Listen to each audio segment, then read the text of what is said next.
problem is that there are only two well-designed characters in Breath of the Wild, but Ty is saying, but the ability to apologize shows that you're a special kind of person. Well, thank you, Ty. You can have a story that adapts to the order you complete the game in. Well, yeah. So you're talking. So I guess you're thinking about like the divine beasts, right? But even then, like they had to. But even with the divine beasts, they actually changed the narration depending on what order you put the divine beasts in. So so so it's kind of so if you for some reason you decide to go to, and I saw a clip of this, like Zelda will change what she says depending on which divine beast you go to first. And it's a slight change. It doesn't break the game, but the divine beast can be in any order. Yeah, yeah. And the thing is, I'm saying is, and but another thing as well is that they've made a very open-ended game, a very open-ended story by having all the story beats happen in the past. So it was so they cheated essentially. But then if you like go and do Age of Calamity, um, it's a completely different it's like, that's straight up like story. So, and then like if you do a side quest where it says train with 100 people right now, it's like, why are you training when all this stuff is happening on the side? So I like gamers definitely get over the fact, but like, let's see. Ty says I started with Van Boris. Oh, that's a tough boss to fight to start with. Thunderblight Ganon, I think, is a little trickier than the other ones. No, I don't like Breath of the Wild Zelda arc. She's bland and forgettable. Only likable characters are the Gerudo Princess and the Zora Prince. Oh, dude, Sidon is amazing. Sidon is amazing. And yeah, the Gerudo Princess is good. I actually really like what's her name?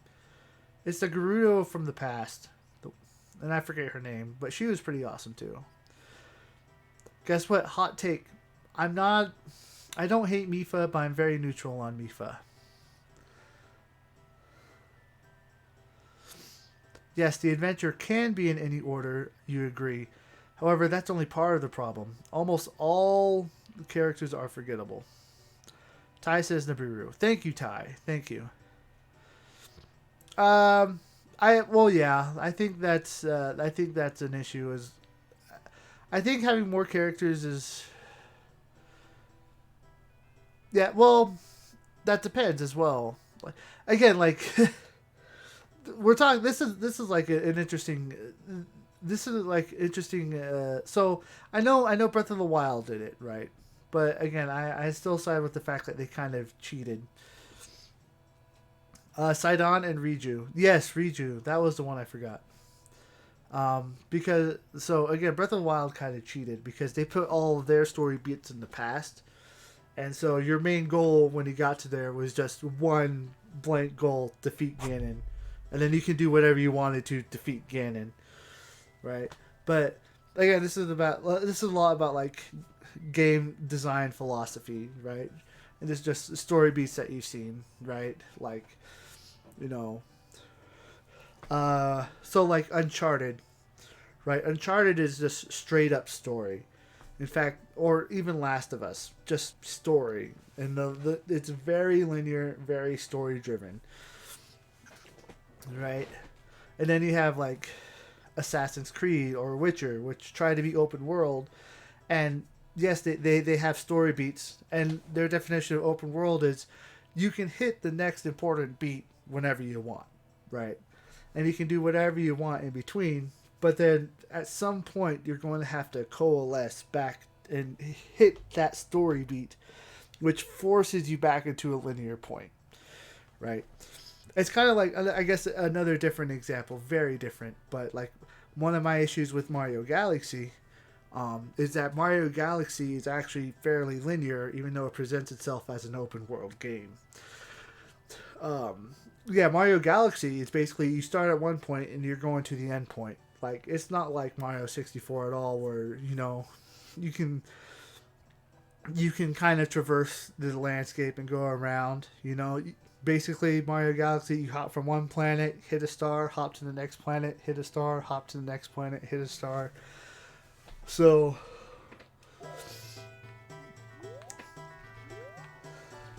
Rhino the King, in the beginning. Where am I supposed to go? Oh yeah, I'm supposed to play the song. I got so distracted. So distracted.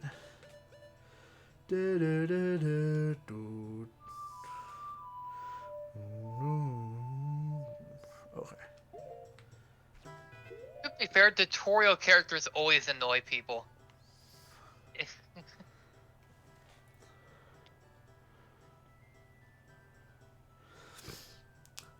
That is true. Yeah. So, yeah.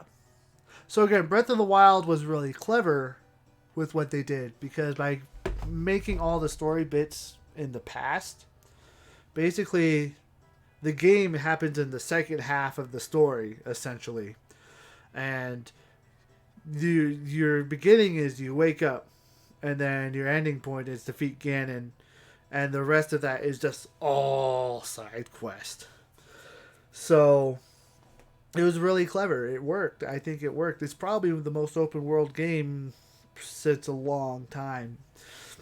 Yeah, but the problem with story is that it like you create a side quest and then like all of a sudden like imagine each story bit is a like each story beat is like a point on a line, right?